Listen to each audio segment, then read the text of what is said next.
I think it would be a good idea if we watched his reviews just to warm up to like shit on movies. Because it's a good warm up. Why don't we just start it with that? Yeah. Let's actually just put that in. Yeah. I'll I'll just introduce it. I'll be like, so we're here to talk about this Chris Stuckman review. Like, just I'll say that, even though it's like the title of the video. Which one should we watch? The Fan Four Stick one? Is there like a recent one that's great, or like should we just do What? What do you mean great? like good to make fun of? I don't know. Yeah, is there a recent Chris Stuckman review that's just really fantastic that we can watch? I don't know. There's never been a good review. Dude, Oh yeah, his When the Bow Breaks review. He doesn't even review the movie. he saw that? Yeah, well, I guess. Whoa! Holy shit! He saw When the Bow Breaks, but like he doesn't really review the movie. Is he I want just to like? show you. Is he just like now? Listen. No, he just it's just like a mini Screen Gems rant. Oh no! I wish it was him like explaining that he doesn't hate black people. Oh, that would be great, but like no, it's not that. But he does hate black people. But Yeah, that's just a fact. yeah, that's like, come on. It Let- took him like 3 years to review a movie with black people in it. All right.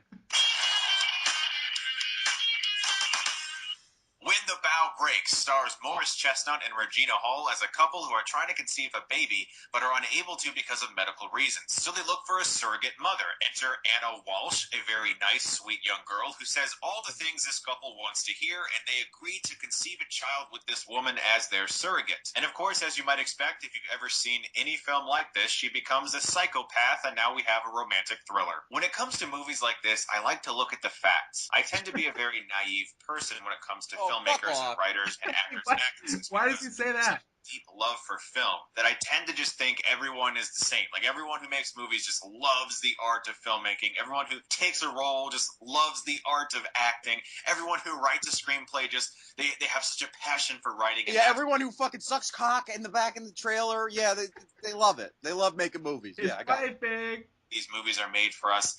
That's not always true. Some movies really are just made for the sole purpose of making money.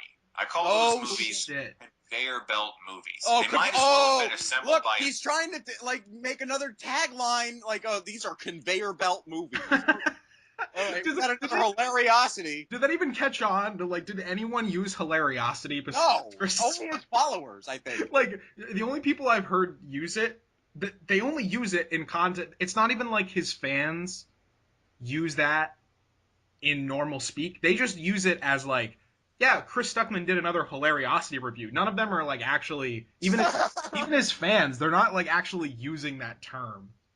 Dude, I don't know why he did a hilariosity review for Dragon Ball Evolution, because it seems like he's actually furious in that movie. It's not like he's actually laughing at it. It's like no, he's so angry. That's why he reviewed it 9 times. Yeah, he reviewed it like 87 times. So it's like yeah. He reviewed it 109 times. All right, anyway. And they're currently being processed out of the conveyor belt for the audiences to eat up and for the studio to make some money back. And When the Bow Breaks is absolutely one of those movies. This movie is designed to make money, and that's it. It has attractive lead actors, a PG-13 rating, a plot. I wonder if he actually thinks ever since Fatal Attraction and done 10,000 other different ways, and it can be made for an extremely low budget that they can probably make back in its opening weekend alone. I like Morris Chestnut. I had the privilege of meeting the gentleman a few years ago. I got to interview him for his show Legends on TNT. Fuck you! I don't care if you got a fucking interview with Morris. What does that have to do with this? Yeah, nothing. Oh, he's in the movie, so I'm gonna tell the time that I met him. Okay. You know what the thing is? He was charming. He was funny. He was likable. He was a nice guy. He's capable of much better roles than this, and I really want to see him in a better film. Hey. Yeah. So here's the thing. Chris Stuckman could have been, like, if he wanted to, they tried to get him to, like, move to Los Angeles and shit. To, like, be a part of that whole thing with, like, all of the schmoes and all those other people. They were, like, really trying to get him to go out there, but he's just, like, too much of, like, a weird person. Like, he's too much of a weird personality. Like, they can handle seeing him in the schmoes videos from time to time, but, like, if he was just a part of that, he wouldn't fit in any fucking way. Dude, he's too calm. He's too calm and just, like, too like Moseley. alien. He's like a fucking weird alien guy. And whenever he curses, I still can't buy it at all. Do you think that's okay? Because I've thought about this. Is it like, am I still thinking that just because I remember so much about him before? But I feel like no. Like I feel like even if you'd never seen a Chris Stuckman video and you just watched one of his videos and heard him swear, you'd be like, Yeah, right. yeah. No, but like, and whenever we Skyped with him, it's like it's not like he ever cursed ever. Really? Like, No. he, All I remember to the extent of him cursing wasn't cursing at all. It was just him getting a little bit like risque. He was talking about, like, remember when he was talking about going to the club? Yeah, he went to the club with the Air Buddies. Yeah. Yeah. What a long way he's fallen. Yeah, right. Yeah, I even asked him, "Oh, did you go to the club with the Air Buddies?" And he's like, "Yes, I did go to the club, and all the Air Buddies were there, and I'm Chris Stuckman, and I'm gonna get you Stuckmanized, even though that's a term for rape." Here's some more facts for you. Screen Gems is the company that's making this film. They also made the movie Obsessed with Beyonce and Idris Elba, another romantic-themed thriller about some... No, I love making fun of it. It's not a good movie at all. obsession that eventually ends in some form of violence. They also made No Good Deed with Idris Elba again. That movie was hilarious. Did you see No Good Deed? No, but that looked horrible. No Good Deed was hysterical. That was one of my favorite movie experiences of that year. Oh, that's great. Yeah. Maybe it's something with Idris Elba and So Screen Gems. Yeah. Oh, he's so terrible and obsessed. It's kind of hysterical how bad he is in that movie. I kind of want to watch it. Perfect Guy. Great. That one also had Morris Chestnut, and it was another stalker obsession-themed romantic thriller. And this year's Screen Gems has given us Win the Bout Breaks with Morris Chestnut, another romantic-themed stalker obsession-type thriller. Every single one of those movies I just told you about is PG-13. They all have interchangeable cast members that have gone into each one of them, and every single one of them, except for Obsessed, came out in September.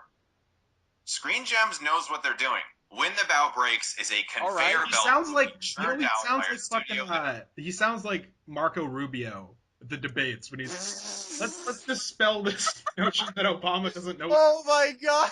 I just imagine fucking Donald Trump going like spraying a water bottle around, going Stuckman. May as well be a machine assembling all of the products in the perfect place to conveyor belt film. It's a conveyor belt film. That's it. Morris Chestnut and Regina Hall are both actors far more talented in this material, and I would love to see them. How can material be talented? This. It's so blatant in its ripoff of Fatal Attraction that the actress who eventually goes crazy, her way of going crazy is changing her hairstyle. That's her big character arc. All right. I mean, that's what happens in these crazy movies. Someone looks all nice and wonderful and great, and you love them, and then all of a sudden they just get really big, poofy, curly hair, and I guess they're nuts now. My God. I'm going to give When the Bow Breaks an F. All right. Did he say anything about the movie at all besides anything you could watch in the trailer? Was that the whole review? That was the whole review. He didn't... Wait, what? Yeah. He just described the Screen Gems, and he was like, and this one too. Yep. And then that's it. All right. Well, I guess his excuse, if we ever asked him this, why he barely reviewed the movie, is like, well, the movie didn't try, so I don't need to try. Like, fuck you. That was just really underwhelming and pointless. That should be what getting Stuckmanized is. Oh, and we should remind everyone, Brandon, that we Skyped with fucking Chris Stuckman years ago, like in 2012, and like we asked him if he saw Safety Not Guaranteed, a movie at that time that was getting great reviews, and it was a nice, like, beloved indie movie from that year. He gave it like a C+, and he didn't want to review it because he didn't want to be bothered by everyone's questions about it. Like, why didn't you like it as much as everyone else did? Because it was a time when he deviated from Rotten Tomatoes. Yeah, there was a time when he deviated from Rotten Tomatoes. Yeah, really. And then, like, that's the reason why he didn't make the review. Seriously. I don't even remember that. Oh, yeah. I remember, like, having we had, like, a few good conversations with him back in that time period.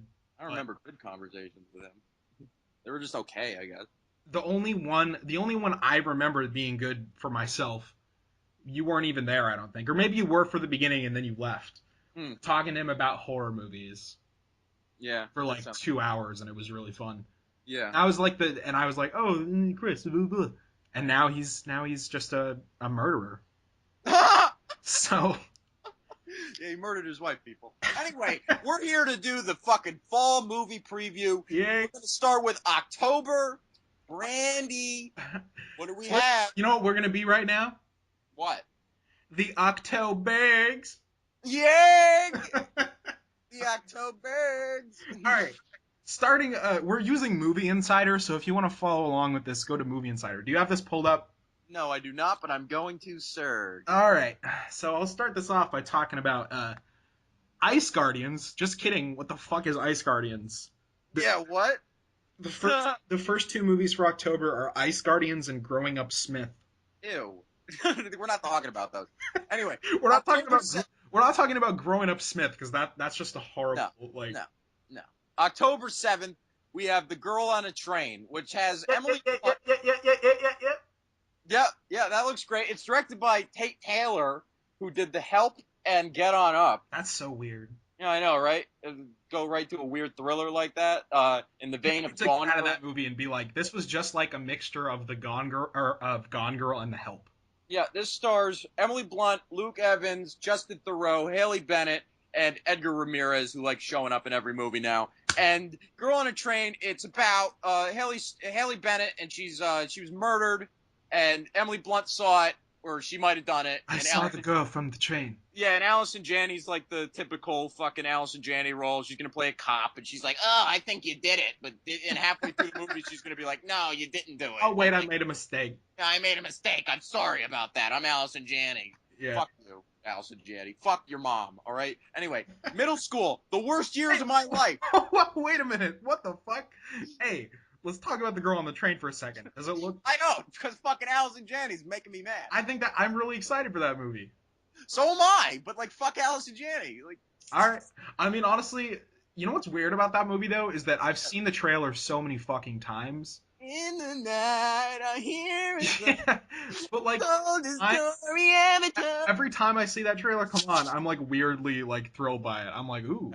And I never give a fuck about any trailers, but for some reason that one when it comes on, maybe it's just me loving Kanye or something. But how could you be so holly? the way they edit it, I'm like, all right, middle school, the worst years of my life. Ah, fuck that movie. It's not even true for me. It's why? It weren't the worst years of my life.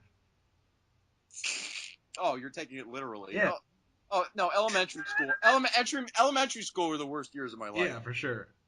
Middle school, that fucking Charlie Bartlett ass poster. What is that? I haven't seen a trailer for that or anything. I don't. Oh, you want to watch a trailer for that right now? Oh, fuck it. No, it's about this kid and like the fucking he's like an artist and he has this book and the principal played by Andy Daly, a very funny comedian. He takes the book and he's like, school isn't for creativity, and that's immediately where I zoned out and fucked this movie. Anyway, we're going to the rapist movie, Birth of a Nation. Yeah, rapist Nate Parker, world-renowned rapist Nate Parker is directing this Sundance hit, and everyone thought this was going to win Best Picture, and then he raped somebody a year, like, mad long ago, and everyone's going to be like, I don't want to vote for him now. So, doesn't even matter how good this movie is. You're not going to get into the Oscars, Nate. Sorry. Yeah, the movie looks terrible also, in my opinion, so. Oh, yeah, that second trailer is the worst. Yeah. That might be one of the worst trailers of all time. Yeah, that really might be one of the worst trailers ever of all time. Moving on to Mascots on October 13. You're not going to talk about the Greasy Strangler? No, we're not. I never saw a trailer for that. Do you know anything about the Greasy Strangler? Let me just read you a part of the synopsis that made me like shiver a little bit. Nick. It says, it also signals the appearance of an oily, slimy maniac. Ew. And right next to that is an ad for Transparent with Jeffrey Tambor, and it's like him as a cartoon woman. It's like an oily, slimy maniac right next to that. Oh, jeez. So, no, people, do people like that movie? I don't know, and I don't care. It's fucking Greasy Strangler. Yeah. Mascots also, fuck that movie. Yeah, I don't really care about I'm not a big Christopher Guest fan to begin with, So yeah, I know, fuck me, right? But like, I just don't care about it. Yeah, I Really. know. Fuck me, right? Yeah, fuck me. Max Steel, Berg. I didn't even watch the trailer for that. What is it? It's some comic book movie, I guess, and Andy Garcia's in it. So no, That's we're like not. a children's comic book movie, or is it not? Yeah, I think so, buddy. What about Kevin Hart? What Sets now? chronicles the adventures of 16-year-old Max McGrath. Ew. Okay, No. that's it. That's all I need of that tonight. Yeah, right. Max McGrath. Max McGrath. Max McGrath and Gugu Mbatha-Raw in Yeah. Max Steel. I fucking love her. Anyway, Gugu. best name in Hollywood, by the way. Yep. Gumu Raw. All right, what about The Accountant with Ben Affleck? I'm mixed. I think the trailers have been. The first trailer was great, and the second trailer, I can't stand Anna. Anna Kendrick is becoming like the new Kristen Wiig now. Like everything, Yeah. she's like really annoying. Yeah, the teaser trailer with just the Radiohead song was great. Yeah. And I was like, oh shit, this is gonna be. I still think this movie looked better, honestly, than Ben Affleck's next movie. Oh yeah, absolutely. Live by Night. Yeah, which is surprising, but this, I don't know. What's weird to me about this one is that I I sort of like the idea of it, but like you were saying, Anna Kendrick looks kind of annoying, and Ben Affleck, something about like how big he is weird in this movie to me. I love that Ben Affleck is playing a completely different character. Like it looks like he has like something mentally wrong with it, like he has like Asperger's or something, or Down syndrome, or some one of those Yeah, sort of movie but, like, diseases that everyone's a more in genius. common with Einstein and Mozart. Yeah. So yeah, I don't know. But I think he looks great in it, and I think the ensemble cast, the amount that they were shown in the trailers, very like really intrigues me because like I can't wait to see what John Barenthal or John Lithgow or J.K. Simmons, Yeah. Jeffrey Tambor, who's not a woman in this, and Unfortunately, come on guys, it's 2016. Make him a woman in every movie. yeah, that's exactly what he wants. Okay. What now? Kevin Hart, what now? Oh Jesus.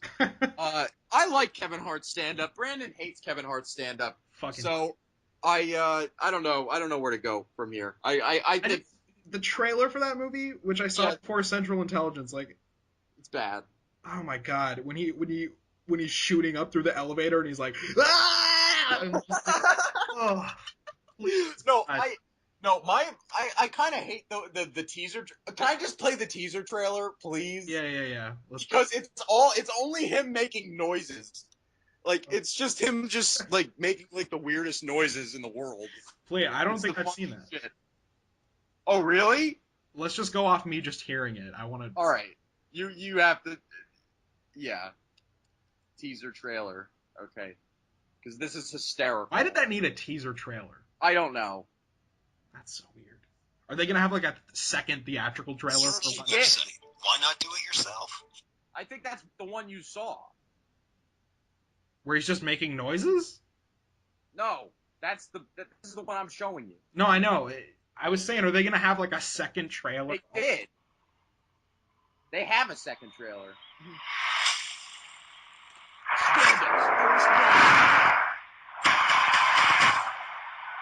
156 shows, 100 cities, 13 countries.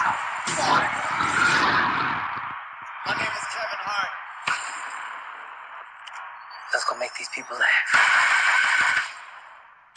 The biggest stand-up tour.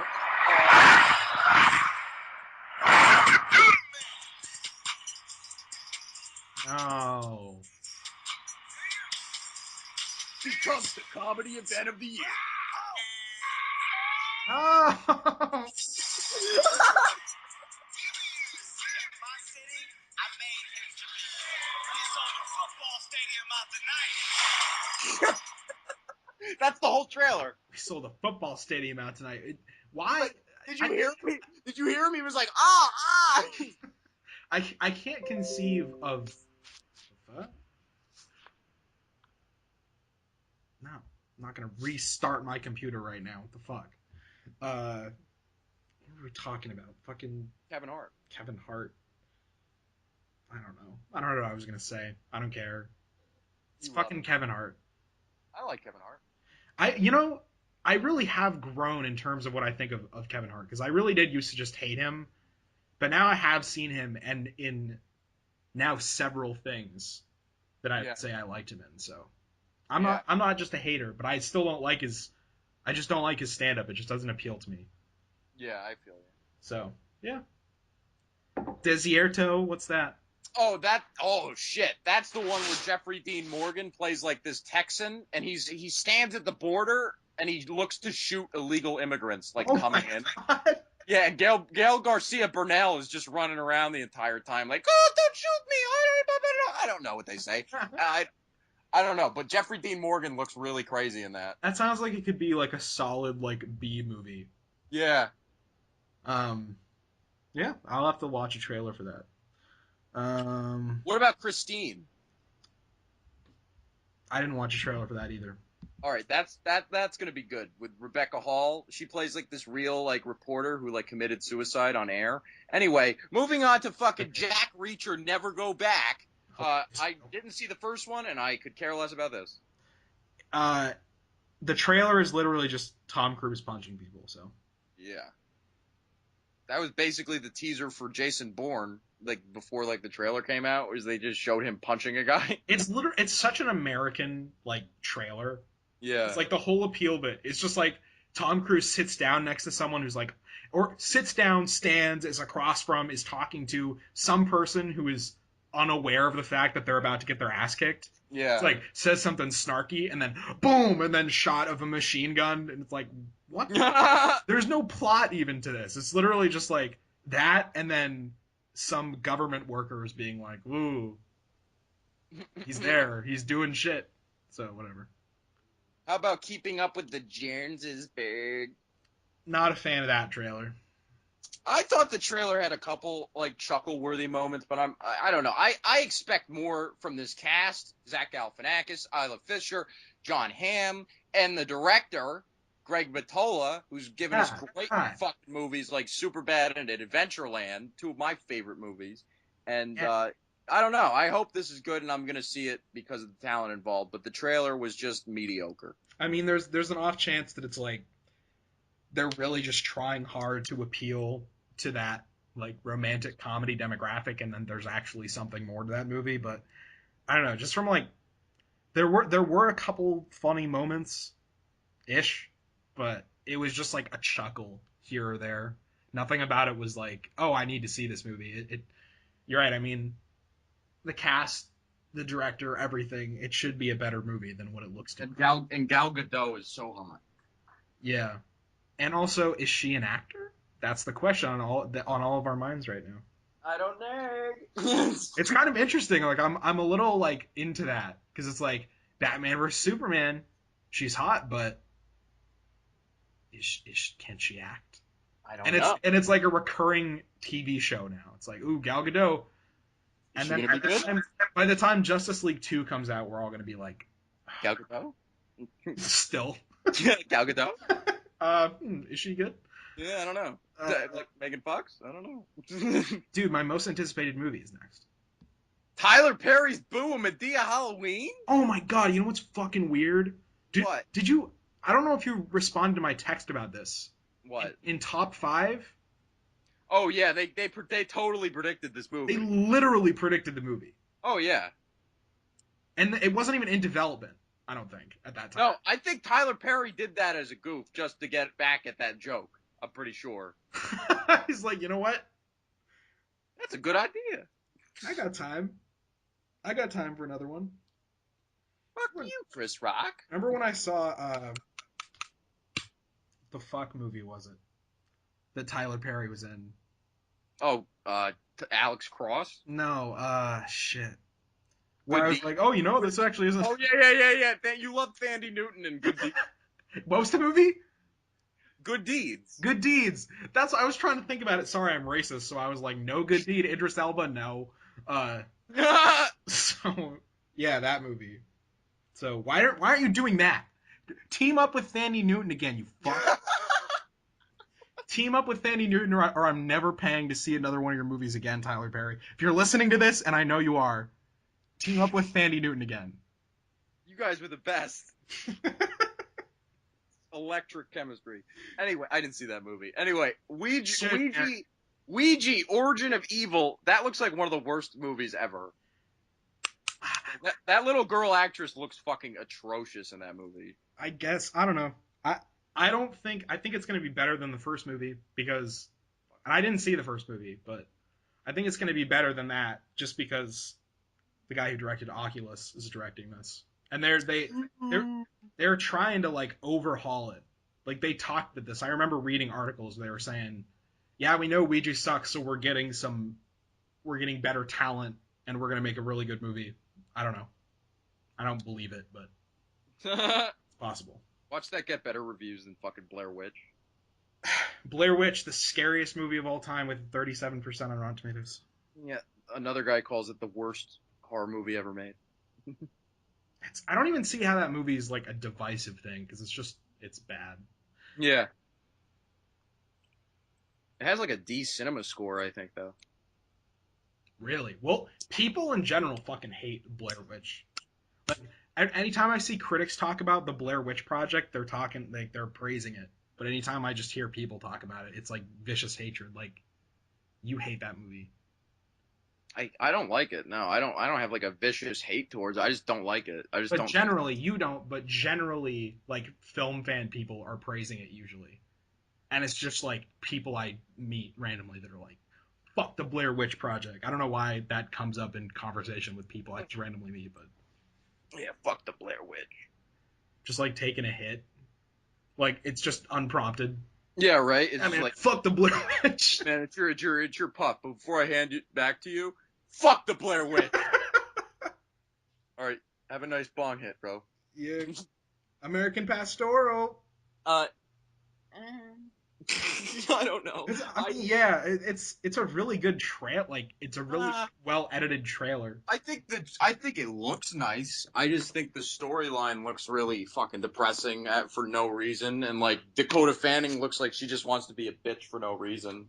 Dakota Fanning, where have you been? Yeah, Dakota Fanning, where the hell have you been since The Runaways? You let your little sister straight up murder your entire existence. Wait a minute? Did your parents like make you guys sign a contract? Like when you're a little kid, you could be fucking famous, but when your sister's a teenager, she could be the biggest fucking teenage star right now. Like, and then you have to quit it.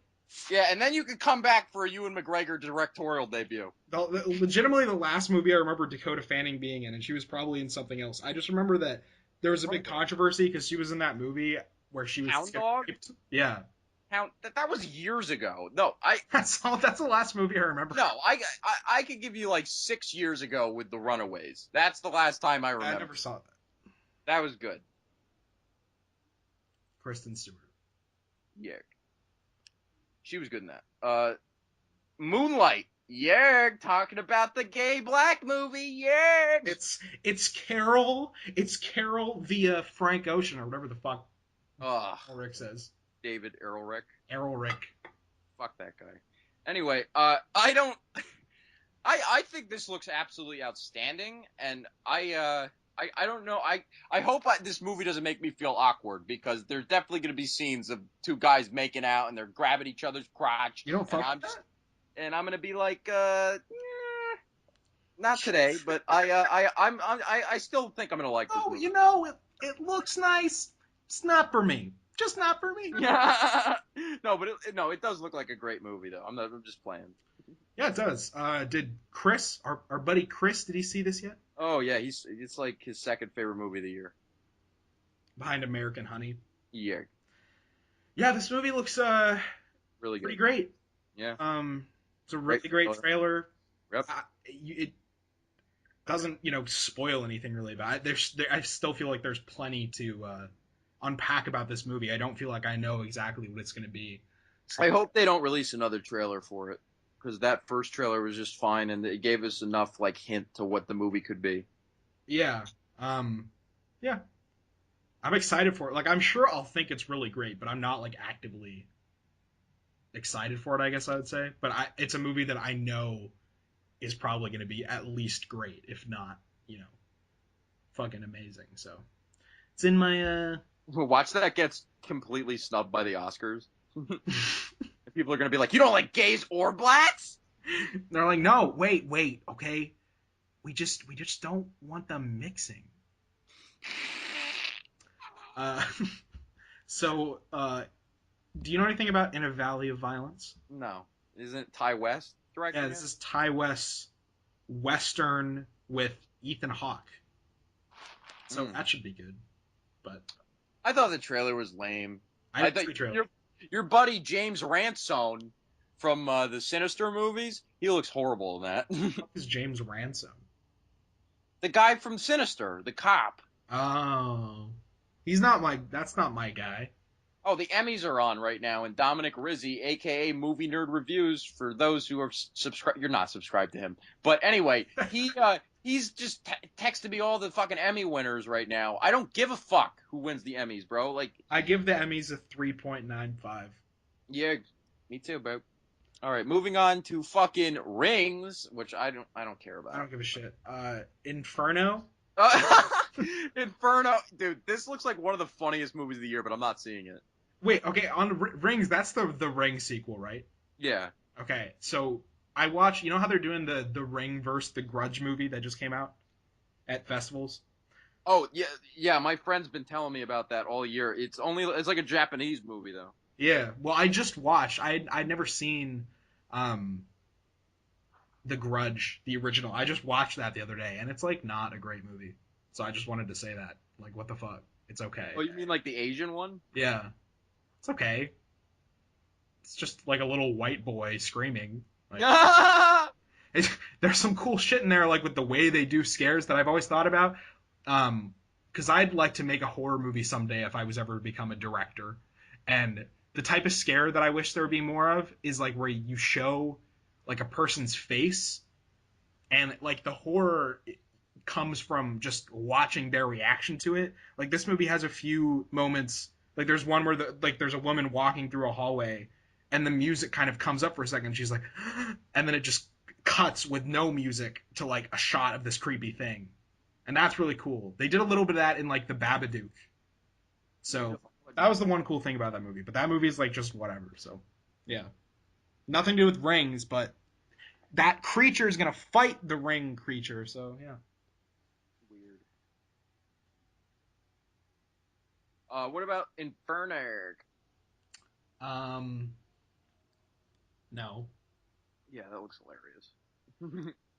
Like, I love that part where he's like, I didn't steal it, I swear. And then Felicity Jones is like, what? I just saw you. You just did. This trailer really. I'm not knocking Felicity Jones here, but I am.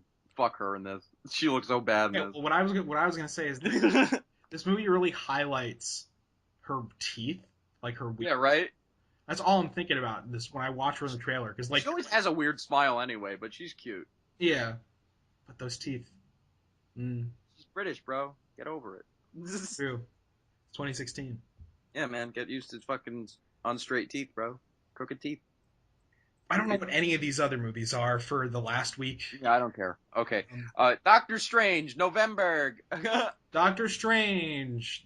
I did say this looked like the most 7 out of 10 movie of all time, but I've revised it. I think it looks like the most 6 and a half movie of all time. I think it looks like kind of okay. Like I heard this movie was going to be trippy, and it looks like Marvel's equivalent of trippy is like just looking into a kaleidoscope and thinking, oh, fucking It's like really? they've never done any drugs. Yeah, like no drugs. They just look through a fucking Like, kaleidoscope. whoa. They just think everything's wobbly. They're like, well, if it's like that, then if you were running, you would trip over it. That's And I heard that Dan Harmon got hired to do writing for to write the reshoots. Wi-Fi joke. No, I don't think that was him. I think like they wanted to add more humor to the movie, so they're doing reshoots and they asked Dan Harmon to do script rewrites, and I don't know if that's gonna be good. I don't know. He's very Go either way. It could go either way, really. Yeah, I don't know because Dan Harmon's kind of like out of his mind. I like Rick and Morty. I haven't gotten into, and I know everyone loves that show. I haven't gotten into it. Like Thing about Doctor Strange,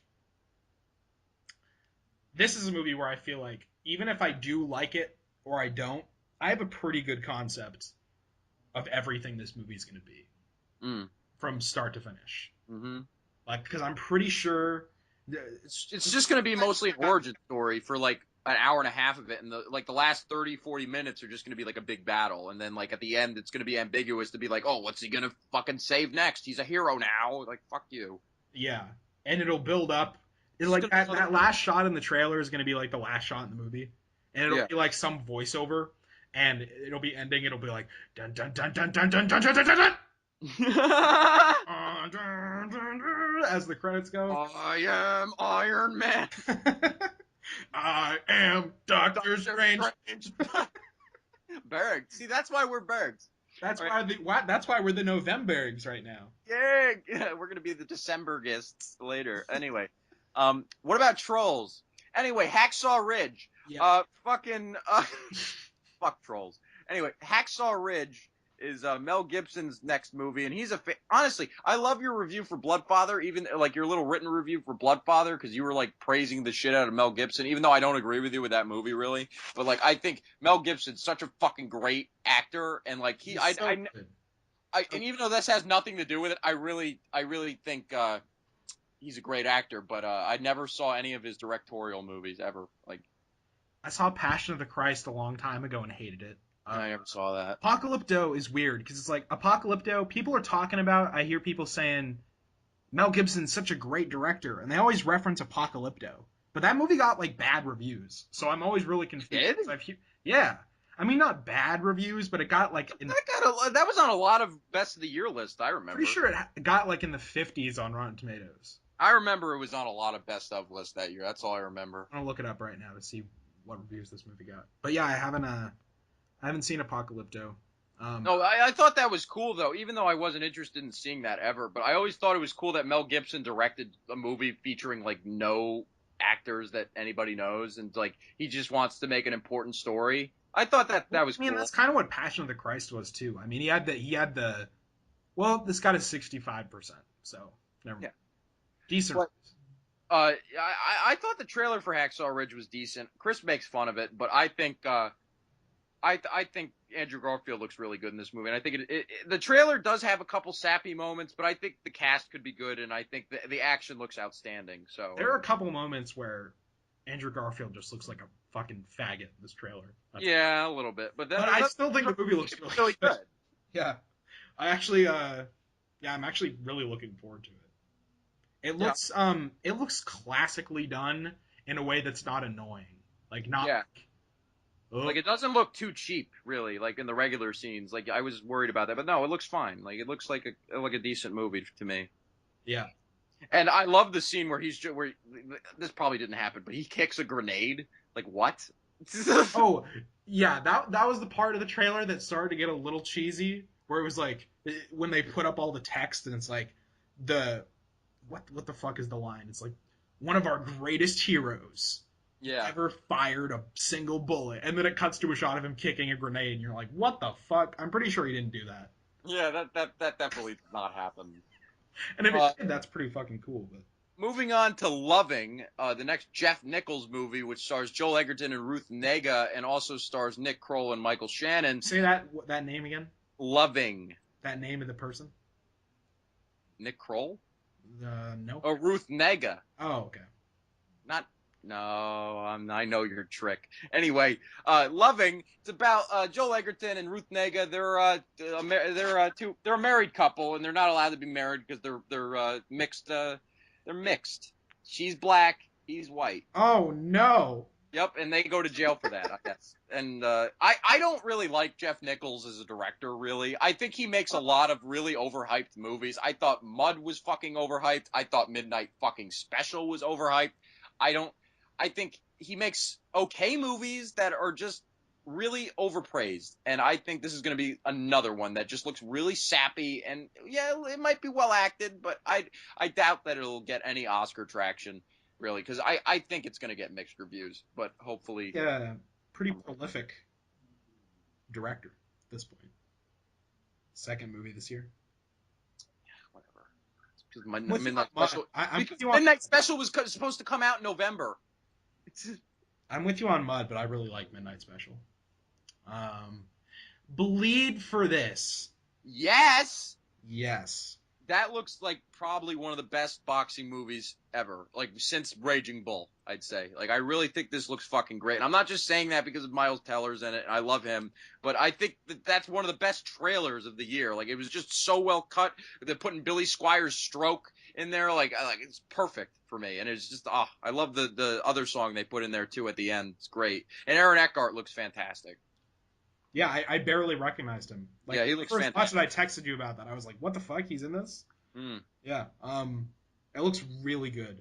yeah. Definitely one of my favorite trailers of the year. And it looks like a different boxing movie too, because we never see like boxers like trying to recoup from an injury, especially one as serious as his. So I think that'll make for an interesting film, definitely. I think it'll probably go in a few directions that are not, so cliched at this point. Yeah, that's what I'm hoping. And I know the guy he's playing is kind of like a bad boy figure, and they're trying to like. I heard from earlier reviews that he doesn't drink apparently, but later in his career, I guess he gets arrested for drinking, and people are going to nitpick about shit like, oh, they're trying to make him crystal clear, he's a perfect person and shit. Like, give me a break. I don't care. Let's take the movie for what it is. Moving on to November 11th, we have Arrival. Ovals, yeah. Yeah, ovals, right? Yeah. Okay, I want to talk about the ovals for a second. Oh, Jesus Christ! It stars Amy Adams. It's directed by Denis Villeneuve, who did Prisoners and Sicario, and it also stars Forrest Whitaker, Jeremy Renner, and Michael Stuhlbarg. And it's about an alien invasion and an interpreter played by Amy Adams interpreting shit. And it looks really overhyped already, and I don't think I'm gonna like it. But everyone has like an 100% right now with 38 reviews, and I thought that trailer was lame, so whatever. What would you call the 2 zeros and 100%? The 2 zeros and 100% boobs. I would call them ovals. Oh. So the ovals in this movie are what's pissing me off about it, among other things. What's pissing me off about the ovals, these fucking spaceships, it's like, I don't like in these sci-fi movies where it's like the cool thing went from being doing all these wacky experimental things to like making like really simple like shapes. Like it's like, oh, our spaceship, this thing we're gonna do for our spaceship is just an oval. And I'm not saying I want it to be like some crazy like Independence Day shit. Like a hexagon? Yeah, give me a different shape, man. Yeah, rhombus? A triangle, just a perfect cube. Yeah, Up and Rubik's that Cube. dude, holy fuck! Imagine a floating cube. This movie would totally deserve 100% if it had a floating. Oh, dude, if it had like a floating Rubik's Cube and like the aliens are all multicolored and shit, that'd Oh be... my god, that's what this movie should be, and that's why it sucks because it's not that. Yeah, fuck this movie. Anyway, Guess what? apparently All Eyes on Me comes out on November 11th, according to this site. I had no idea this was coming out in November, but the two It looks trailers kind that of came out... shitty. What? I think it looks kind of shitty. I think it could be shitty because the director has one credit, and that's fucking Next Day Air, some forgotten stoner movie from 2009.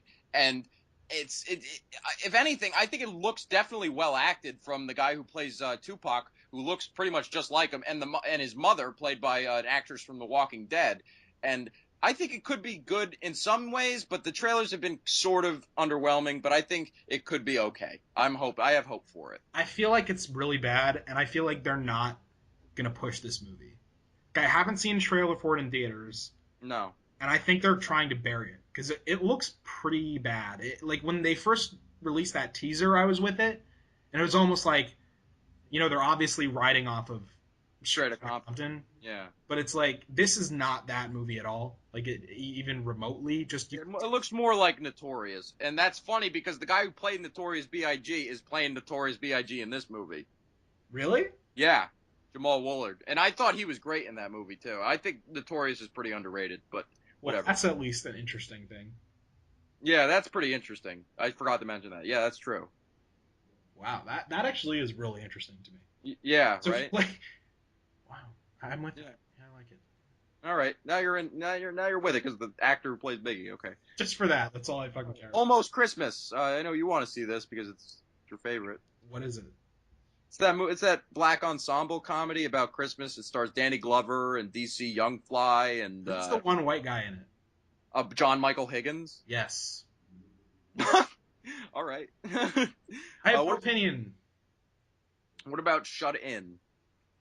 I don't know what that is either. Is that? Oh, wait. That's the It's one with the Naomi Watts movie. with Jacob Tremblay. Is that the one where he has a weird fucked up face? No, that's a different one. Jacob Tremblay, what the fuck? You're an Jacob Tremblay's getting work, bro. Oh my god. He's a little annoying fuck, but whatever. So what is Jacob Tremblay doing in this one? Jacob Tremblay's just being creepy, probably. He has creepy Is he face. like the weird, like villainous, evil, possessed boy? Is that what he is in this? Honestly, he has that face of like that girl from Orphan. Like, I think he's really 85 years old. Like, he looks like he's just gonna just reveal like a plot twist in his own life. Like, just be like, oh yeah, I'm actually 82 years old. I'm sorry for fooling you guys. I should give my best youth performance awards away because I don't deserve them. Did he get like a Nickelodeon, like a Nick Kids Choice, whatever? I doubt that any kid saw Room. I think that would be so. That would be so funny though. Like if he won for that. He gets slimed for his performance. Which is ironic because Brie Larson was getting raped in that movie, so she was getting slimed every day. Ew. And Jacob Tremblay was there for it all. Ew. That's all I have to say about it. I love the one scene where the kid is like looking at the guy raping his mom, and then he makes a noise, and then the guy is like, he's up. What is he doing up? And then he leaves the room, and then he's like, I'm sorry. And then he just falls into a rug, and he's like, wiggle out. Yeah, he's like wiggle out. Like one of overrated. Anyway, fucking Billy Lynn's Long Halftime Walk, one of my most anticipated movies of the year. You think it's Angry? Yeah, by Angry. You love Angry, bro. The thing about Billy Lynn's Long Halftime Walk is that it is in 120 frames. And you're not a fan of that. I'm not a fan of that. So it just looks weird to me. As a movie, it looks fine. I don't know about like how Vin Diesel is going to be in this, or if he has part. Billy, you're my family. Your family, Billy. I think it's going to piss some people off because like the trailer seems like they're just trying to market to that like super patriotic American audience who. I really love the use of heroes though. It is good. I'm just saying they're trying to market to that audience who like made American Sniper huge. And this movie's probably.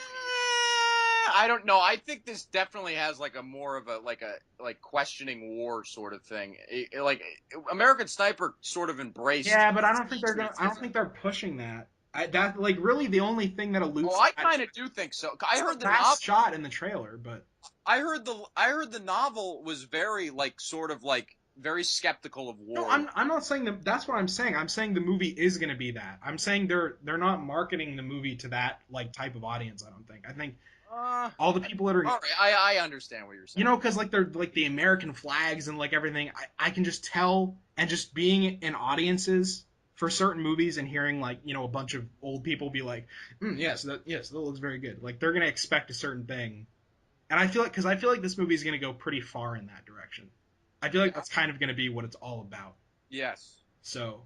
And you think people are going to be polarized by it? Yeah, I think people are going to be polarized. Like the lefties will love it, and like the righties won't. Yeah, the righties will be like, Nick, and the lefties will be like, yeah. They're really aggressive now for some reason. The liberals. Aggressive. That's a whole other fucking podcast. That's like 50 podcasts. Like. Yeah, right. With the Donald Trump, Hillary Clinton shit. No, but like, oh, she's dying, by the way. Anyway, fucking, what's next? Fantastic Beasts and Where to Find Them. This is the part of the podcast where Brandon's only going to talk, and I'm not going to say shit. Okay. Harry Potter. It's a beautiful thing. This doesn't look good. That was my nickname in basketball camp. Harry Potter. They were like, pass the ball, Potter. And I'm like, what? Because of your glasses? Yeah, because I had glasses and I had long hair always. So it's like they always. I'm serious. I'm dead serious. They called me fucking Harry Potter. That's fucking great. No, it's not. Bullying. All right, anyway, Bullying, yeah. Okay, so Fantastic Beasts and Where to Find Them. I'm torn about it because I almost don't know if I'm so against it just because I'm so nostalgic for all the Harry Potter movies and I love all of them so the much that trailers have sucked. The trailers have sucked. it just and the Harry Potter movies had great trailers. Yeah, I'll give it that. Yeah, they did have good They were trailers. notorious, like all of them, and before trailers were even what they are today. Like go back and watch the trailer for Harry Potter and the Half-Blood Prince, the first teaser. They were doing some weird like teasery shit before that was the big thing to do. Like it was one of the pioneering things with that. So the trailer should be good for this, and it should. There's so many variables because it's like J.K. Rowling is writing it. You don't know if she's a good writer for movies. We know she writes books, and she collaborated with Steve Kloves on the screenplays. But this, she's writing it. She's writing a trilogy based on this Fantastic Beasts and Where to Find Them, which is basically a fucking pamphlet that you got at like Borders, and it just showed you a bunch of creatures and shit, and talked about Newt Scamander. Is she going broke or something? Like, does she really need to keep telling stories like this shit? Like, come on. Like, you made all your fucking money. We had 7 fucking Harry Potter movies. I wouldn't even care about that. Like, if she came back and was doing more direct Harry Potter things, like it was more of a direct legacy, and it was like Hogwarts, that's the main fucking thing about this movie that I can't get with. I don't like the fact that there are Americans in it. I don't like the fact that it takes place in America in any capacity. It ruins it for me. Like I live in America and it's lame. Like I want to think about Hogwarts and I want to envision myself going to Hogwarts and fucking all these magical places. I want to go to the dark places. I want to go to Diagon Alley and shit, where I'll probably die. But at least it would be cool. I don't want. I don't. This movie's just in New York. Like what the fuck? I don't care. I don't need like a New York Harry Potter. Everything needs to be in New York. That's what it feels like. It feels like they're just like, oh, and now the twist with this new series, we're taking it to the States. And it's like, Yeah. is that supposed to be cool? That's lame as fuck. So everything about this movie is annoying to me. It's probably going to be like the Hobbit movies to the Lord of the Rings movies. Ew.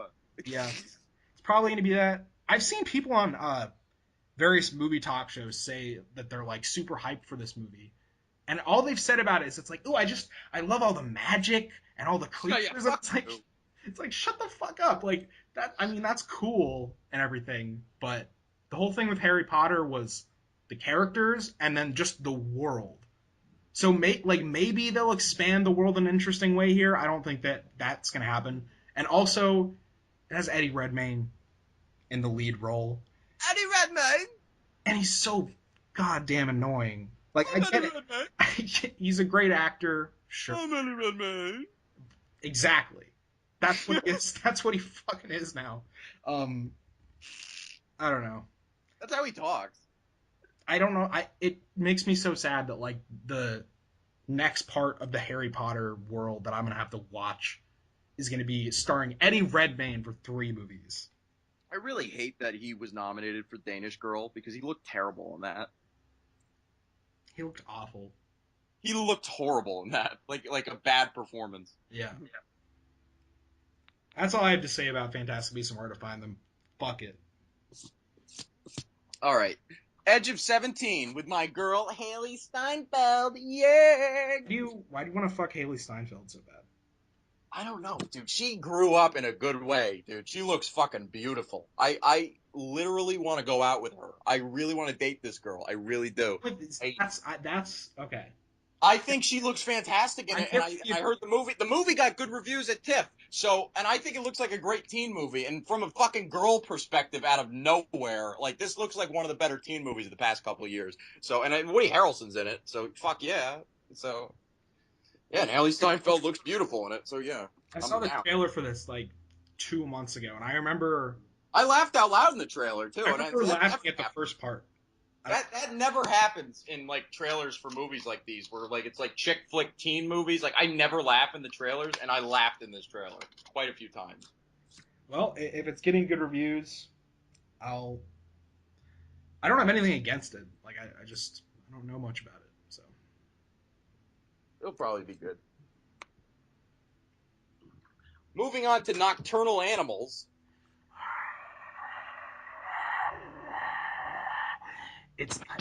it's nighttime.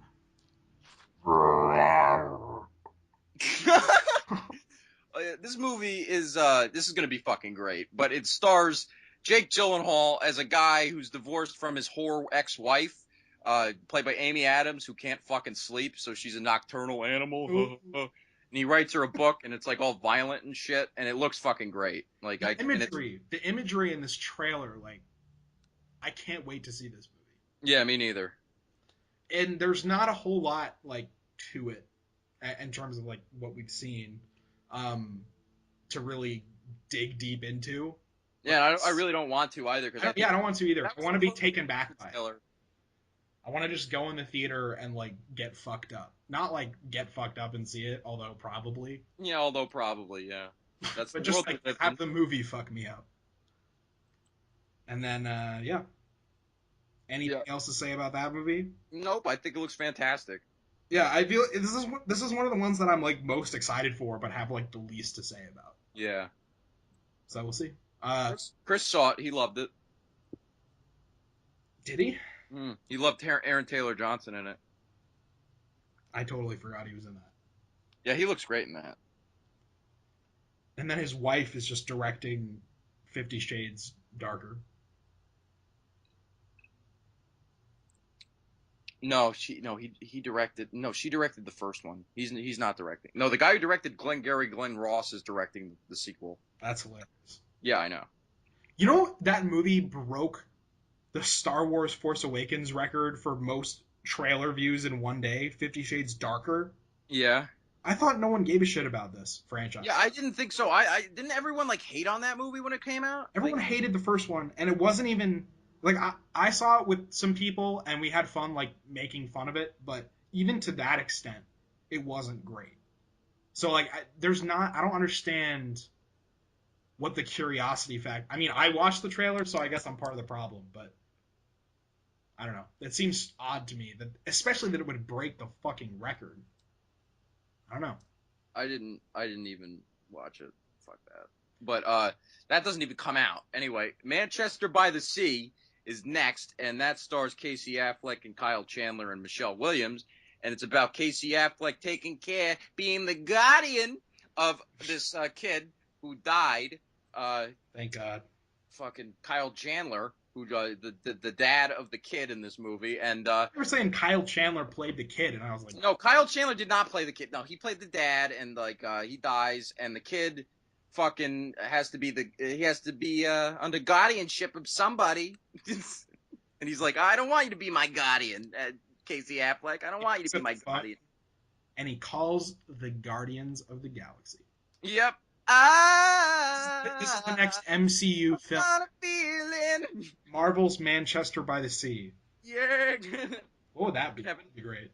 Kevin Feige's Manchester by the Sea. Yeah, the premise sounds interesting. I know it's getting great reviews, so I'm with it. Yeah, Kenneth Lonergan. All right, anyway. Moana. Why are you saying it like that? Moana? Isn't it Mona? Oh. Or is it That's Moana? Santa too. Fuck The Rock and his dancing weird. Yeah, fuck that. Anyway, fucking the guy who did the Hamilton's doing the soundtrack. Fuck you. Hamilton's amazing. Whatever. All right. It's fucking Bad Santa 2. I think this could be good, even though the trailers do look a little dated already. Like this looks like a terrible 2006 movie. I can't believe how much slack you cut this. I do, because I laughed in the trailer. I can't like deny that. Like when the kid just asks him out of nowhere, "Are you gonna pop my cherry?" and he's like, "What the fuck? No." Of course I laugh at shit like that. Like that's funny. Okay, but see, the way you deliver that was a lot funnier than how it's delivered even in the fucking movie, I think. Oh, whatever. Thank you. It looks really stilted. It looks like these people are just back. To me, it doesn't look like they're having fun. It doesn't look like Billy Bob Thornton is having any fucking fun in this movie to me. He looks like Terrible. he looks as bitter as the actual character to be there. So He never looked happy in the first one either. he no, but you can feel his like commitment to the role. He's just like, fuck it, boy, and it's just All like right. he's the real life version of that. So Well, I still think it could be. that's gonna be 10 nerds. That's gonna be a nerd. 10. Oh, jeez. All right. That many? That many. Anyway, what about rules don't apply? I fucked Izzy. No, you didn't. I didn't, but Yeah. This movie looks like shit. Yeah, it looks absolutely horrible. I don't know why Izzy wasn't the Lily Collins role. So this is the reason why Warren Beatty wouldn't come out of his fucking room to talk to me, was because he was working on this movie intensely. He was in the house, and you didn't. Yeah, he was in the house, and like Annette was like, "Oh, he's Warren. He's just up there. He's just working on that movie all day." And I'm like, "This movie's gonna suck." You met Nippa nominee Annette Bening? Yeah. Yeah. Did you tell her she was a Nippa nominee? No, you didn't. Okay. No, I didn't. I was like, "Hey, what did you think of Selma?" What? She was like, "Oh, it's powerful." All I did was just talk to her about movies that came out that year because I was really fucking high and I didn't know what else to do. I was just like, You just see an actress and you're like, let's talk about movies all the time. That's all I did. I didn't ask her about any of her movies. I was like, hey, what did you think? You remember American Beauty? You sucked in that. Anyway, fucking screaming all the time in that. Fuck you in that. I just leave the house. That's what I should have done. Fucking that. Yeah, so that movie looks like. Ugh. Yeah. It looks like it was shot by like it was directed by like a 90-year-old. Warren Beatty's close to that. Yeah, right? Isn't he? He's like 80. You're How the fuck old is Warren Beatty? Let me see. 203? Guess how old he is. Oh, fuck. All right, fine. 72. Oh, I was so close. He's 79. Oh! God, he's so fucking old. Yeah, he's pretty old, bro. He had a daughter when he was fucking like 67. How old was fucking Annette? How old is Annette Bening? Like fucking 55? Let's see. 60? 58. Fuck, I was close. That's still what? Do you think She's fucking 21 years younger than him? I know. That is weird. Can you You have to fucking confront your parents, bro. Like dude, it's fucking gross. That's pretty gross. All right. Like, do they Dude, the year Annette Bening was born, fucking Warren Beatty was just chugging down fucking, like, beers for the first time and shit. Yeah, and fucking everything. Actually, no, he was already 18. No, that was the age back then, 18. Fuck it. You've been drinking for years. Drinking for 3 years by then. He probably got so drunk one night at that age that he would have fucked her. Annette Bening at 1 year old. Yeah. Yeah. That's gross, Izzy. Yeah, that's pretty gross, Izzy. You should fucking stop that. Anyway, moving on to Lion with Dev Patel. That looks really bad. Anyway, moving to December 2nd, we have Kidnapped.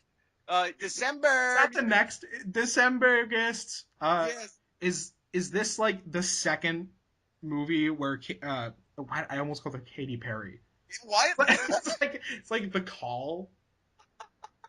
Yeah, right. Like she has like her frizzy hair. She has her frizzy hair, and she's like, "Where's my son?" And I love the part of the trailer when she goes to the police station. She's like, and the like uninterested female officer is just like, "Oh, you have to file a report, ma'am." And then she's like, she looks at the whole wall of all the missing children from years ago, and she's like, "That's what all of the other parents did.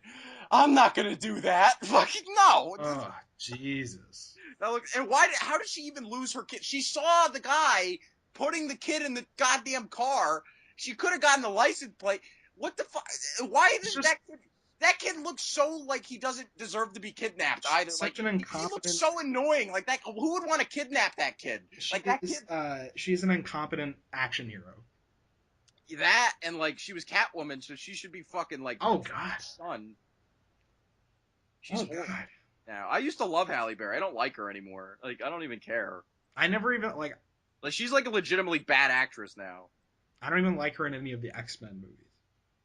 I don't like her in the X-Men movies anymore. So I I just never like, did. Like I've always thought she was bad in those movies. yeah, she's like, while rewatching them, she's pretty flat. Like, in those. I didn't even see the trailer for this, but you're describing it. I was like half joking when I was like, oh, so this is like another The Call movie for her, and it literally is like It is. same shit. And the font is like the same on the poster. Yeah, and the trailer was just as goofy as the Calls trailer. Call was like an entertaining as fuck movie, but for That had such a terrible trailer, though. You can't even deny that. no, it wasn't even it wasn't a good movie either, but it was really fucking entertaining. So All right. Moving on to La La Land. yeah, La La Land looks really great, and I didn't think it was going to be great before the trailers came out, but the trailers came out and it looks good. Okay, leave me alone. so what's the verdict? Like, what have people been saying about this movie? Because I've heard a lot of people say it's really good, but they're like I know in our film group, people are commenting and they're like, don't overhype it. It's not the best movie ever. I don't know what you're talking about, man. People in our film group, whenever there's posts about it, or like multiple film groups that we're in, you and I, like, I've heard people say, "Oh, it's going to be the best movie ever," and then there's Well, other people people who've seen it and they're like, basically the best movie ever. And I'm like, fuck you, it's not going to be the best movie ever. I don't even see this being either close to fucking Whiplash, honestly. no. People, I heard like, so, like Noah asked on the group, like for people who saw La La Land, who what has a better ending, Whiplash or La La Land? People said La La Land, and I was like, what? No, that can't fucking be. No, that's not possible. Whiplash has like one of the top, I would say like one of the top 20 best endings of all time. Yeah, that won best ending at you know, at NIFA, and it won most anal picture. You know, I linked that. Like I put in like a video I uploaded. I just said, "Hey, watch NIFA," and I put all of the links to NIFA down there. I'm really paranoid about it now. I feel like someone's gonna get them to Chris Stuckman.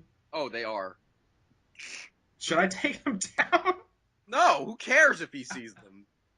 Can I get in trouble? I think that would be hilarious just to imagine what reaction he has to it. Can I get in trouble for coming on a picture I drew of him? Oh no, you can't. I don't think so. And you didn't come. That wasn't That's cum. true. Well, That was obviously like fucking milk or something. Like, it was milk. What the fuck? yeah, I knew it. What else would it be? Well, I don't know. Skim milk. It actually was skim milk. Yay! This is some behind the scenes shit right here, everybody. Yeah, right. We just talked for like 10 minutes. We're like, yeah, actually, went to the store. I was gonna get 1%. And then I got skim. Yeah, I got La La Land, skim. La La Land, yeah, it looks really good. It looks like a lot better version. Like, this movie could be the type of movie that was made by, I don't know, any number of like people who make Oscar bait movies and just have it be horrible. Yeah. And it looks like a lot better version of that. That's all I'll say about it. Yes, I agree. What about Incarnate with Aaron Eckhart? Don't know about it. All right, that trailer looked really terrible. Anyway, Office Christmas Party, directed by Josh Gordon and Will Speck, the guys who did Blades of Glory and The Switch, and they're going back to their roots with the raunchy comedy Office Christmas Party, and it stars Jason Bateman and T.J. Miller and Olivia Munn, Rob Corddry, Courtney B. Vance, Oliver Cooper, Randall Park, fucking Jennifer Aniston. This has a stacked cast, and I thought it had a really great teaser trailer. Onto Brandon's shitting on it. It's been a long time since I watched the trailer, and I watched it like half paying attention, but I didn't really have anything super against the movie. I just didn't laugh in the trailer, and I thought it just looked ugly. Like, it looked really cheap. And maybe it's because they're just paying all these people that they have literally no budget. And they're just like, here's an office. Just go wreck it and film it. But it just looked cheap to me. That's all I have to say.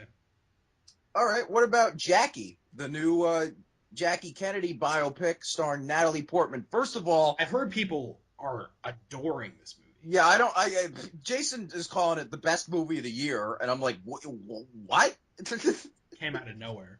That came out of fucking nowhere. And first of all, Natalie Portman is way hotter than Jackie Kennedy ever was. But anyway, Natalie Portman is probably, yeah, I heard she was probably going to win another Oscar for this, and that would be nuts. That would be nuts if she won. I love Natalie Portman. Sorry, I've just been looking up pictures of Jackie Kennedy to see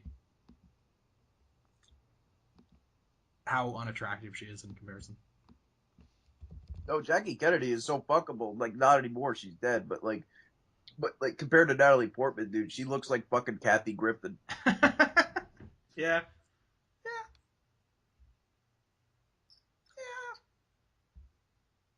You're gonna agree with me? I really have nothing to say. I just heard people say it's great. Yeah. Now I'm looking it up on Rotten Tomatoes. I want to see. It's probably just gonna have like 100 with like 80 reviews. No, like more like 6. More like 6. Yeah, right. Another NIFA joke. I didn't even do that on purpose. All right, time for the part of the podcast where Brandon shits on Rogue One. Let's do this. Yeah, we're both gonna shit on this. Oh, yeah, right. I don't really like the trailers at all either. I forgot about that. Oh my god. So can we talk about like? Dude, before we go into, can I just say how much I hate that one line that Felicity Jones said? Can you say it for me? The rebellion line? Yeah. I don't remember the exact line, but she's like, "This is a rebellion. I rebel. I rebel." Yeah. Oh, fuck you, Felicity Jones. Like, Horrible, like one of the worst taglines in a trailer, because that's the line that they put there at the end to be like right before the title. So you're like, oh, that would be the worst. They would never do that, I don't think. no, but what I mean is they're using it that way. So like that's the last line of the trailer. I'll tell you, I'm just gonna guess right now. I'm gonna guess right now, dude, that like the best thing about this movie is gonna be Ben Mendelsohn. That's all I'm saying. Probably.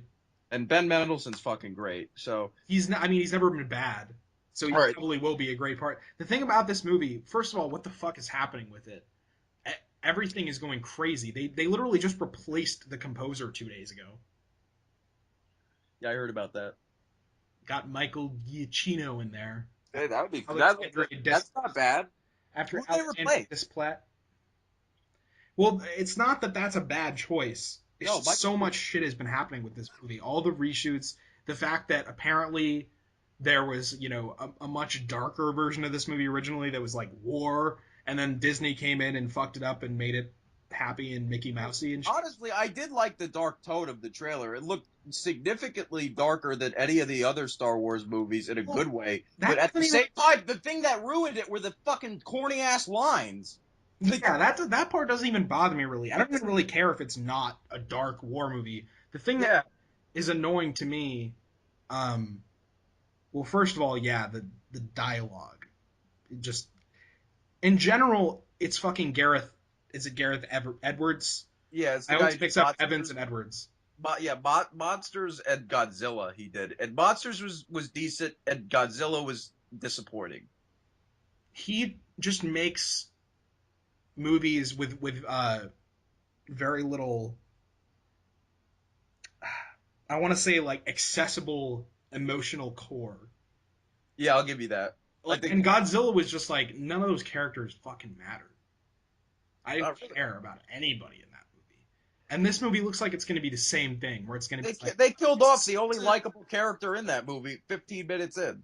Yeah, right? This movie is going to be like, it's a Star Wars movie, but it's also just like really dry.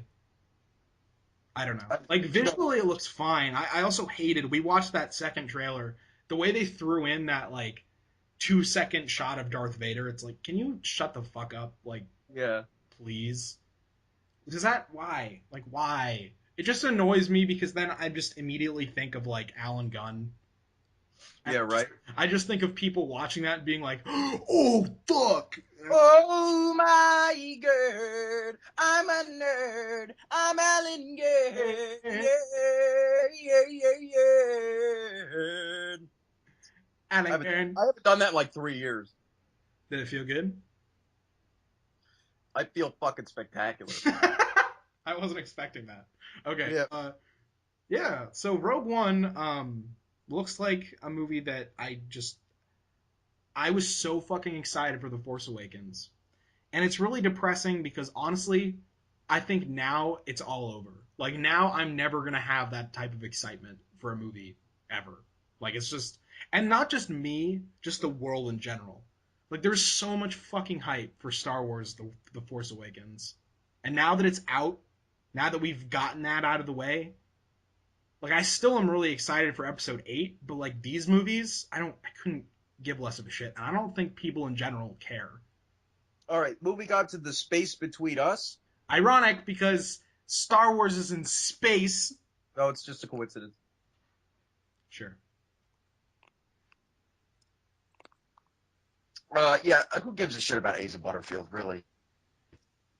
Why? Like, you still need to see that movie, 10,000 Saints, because he is hysterical. Like, he's so bad in that movie. It's like He's bad at Hugo. Everyone was fucking going crazy about Hugo, and he was terrible in that movie. I don't like him. Yeah, he's That's not. This is for everyone who wasn't following the Spider-Man news last year. Everyone thought that Asa Butterfield was a fucking shoe. There was like a post on Collider. All right, everyone, stop speculating. Asa Butterfield is actually Spider-Man. And like 2 days later, no, he's not Spider-Man. Or they would start all these articles about Spider-Man being like, so we know Asa Butterfield is Spider-Man, but in case he's not, and it's like, no, stop. Yeah, You guys fuck up all the time with this shit. yeah. But yeah, it has an okay cast, but the premise is so stupid. Who gives a shit? Like, he's an alien who wants to like make fun of. He wants to fucking fuck like like a girl from Earth, and like the girl from Earth, of course, is really hot, and it's Britt Robertson, and she wants to fuck an alien because there's no other boys on fucking Earth that want to fuck her, right? Who cares? Dude, you go for the aliens because they got that good old alien juice. Yeah, okay. All right. Moving on to my most anticipated movie of December, and it's obviously Collateral Beauty. No, it's not. That's not what it's called. Dude, we're here to connect. Dude, that's not what the movie's called. Yeah, what? No, it's called Just a Second. Beauty. Just a second. Just a second, Brandon. I promise you, it's there. The collateral beauty.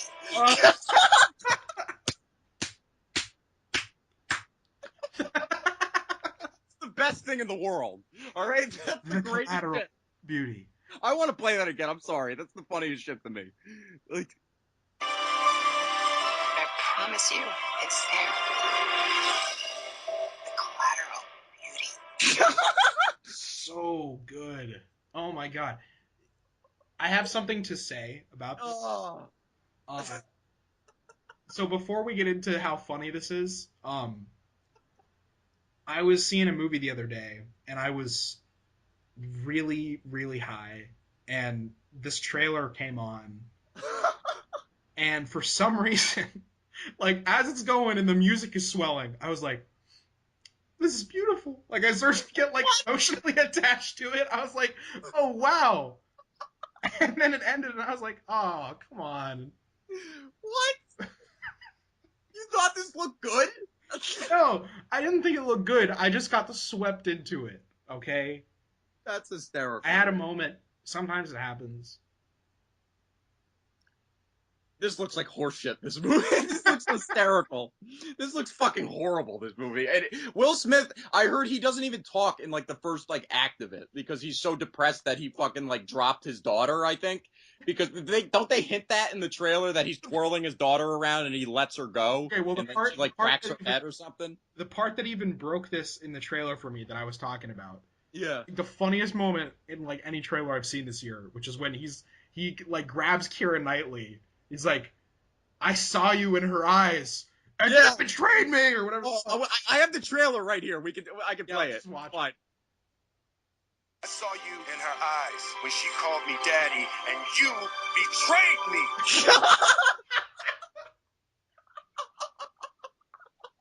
And Michael Pena looks it's so fucking it's the way he says that, like, she called me daddy, or fucking what? Or what about this part, Brandon? What about this part where he meets Time? Moms, but you are. I don't want this. I'm time. I'm a gift.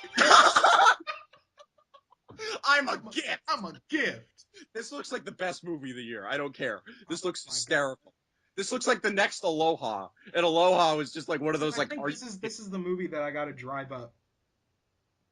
So that you gotta see this early, Brandon. No, this is the movie that I gotta drive up to you so we can see together. Oh, dude, you really do need to see this with me. Like, and we're seeing this on opening day, and we're seeing it over Rogue One. I know that. Oh yeah. Yeah, this looks way more interesting than Rogue One. I don't care, even if it looks horrible. I don't. I think this looks way more interesting. Imagine we go up and I'm like, one for Rogue One. They're like, and she's like, okay, and you're like, oh fuck, no, not that. Collateral Beauty. No, one, sorry, one for Collateral Beauty, and they're like, it's sold out. What?